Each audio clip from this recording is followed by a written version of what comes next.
Hi, I'm Alan. Today I want to talk to you about emotional intelligence, how it affects your decision making, and more importantly, how it affects you as a software developer. Before I get into the presentation, I wanted to share an interesting fact with you. Did you know that emotional intelligence could be more important to your success than your overall IQ? Before I get to why I say that, we need to first go over what emotional intelligence is.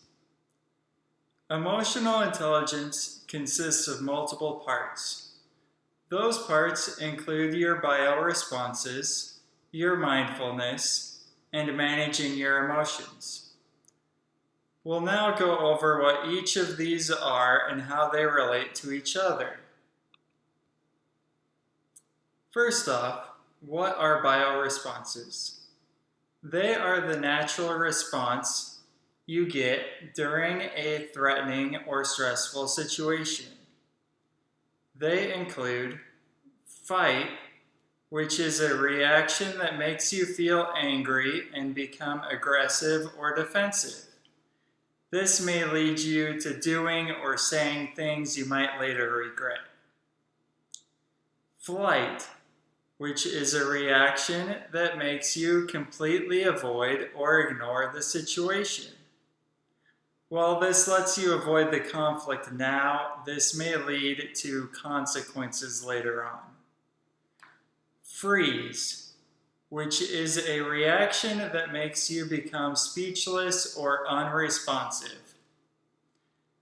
This may lead to the same consequences as the flight response. Appease, which is a reaction that makes you ignore your own thoughts on the situation and just agree to whatever is being asked. While this sounds like the best option, it leads to one-sided sacrifices. Each of these prevent you from facing the situation rationally. With practice and understanding, you can instead choose to face the situation intentionally, which leads to better decision making. Now you might be thinking, what do these look like in real life? And that's a great question. I'll share an example of what those could look like as a software developer next. In this example, you just finished a project and done everything that was asked of you. But when you're getting ready to leave for the weekend, your boss approaches you, criticizing your work, and gives you a list of changes he wants done by Monday. But you had important things you had planned on doing that weekend. A fight response in this situation might be to yell at your boss and refuse to make the changes. Or it could be threatening to quit if he doesn't give you more time. A flight response might be to just say okay without any intention of changing your plans. Essentially, getting your boss off your back and ignoring the situation. A freeze response might be to say nothing, leading your boss to believe you will do what was asked. An appease response might be to accept the work and cancel your plans you made, even if it creates additional problems in your life. So as you can see, none of these responses would be ideal. An ideal response, one where you face a situation rationally, it would be to explain the situation to your boss and ask for a little more time to get the job done.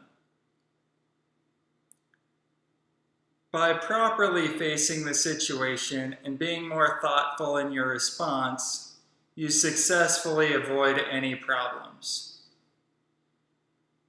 Now that we know what bioresponses are, it's time to learn about mindfulness. Mindfulness is the simple concept of being in the moment. Similar to meditation, it's about focusing on what's around you and being present in the moment.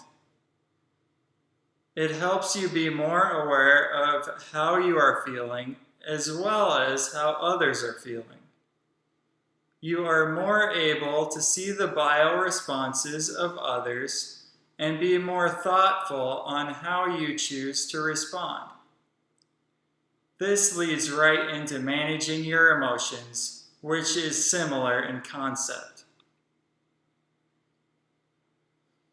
A great way to help you manage your emotions is to just be mindful of the bioresponses of either you or someone else. Another way is to do what's called the STEP process. The STEP process consists of stopping what you are doing, taking a breath, evaluating the situation before proceeding. Basically, just slowing down, relaxing, and being mindful of your emotions helps you manage your emotions better. In doing so, you can be more thoughtful in your decisions. Now that we've gone over the different parts of emotional intelligence, we can conclude by wrapping it all up.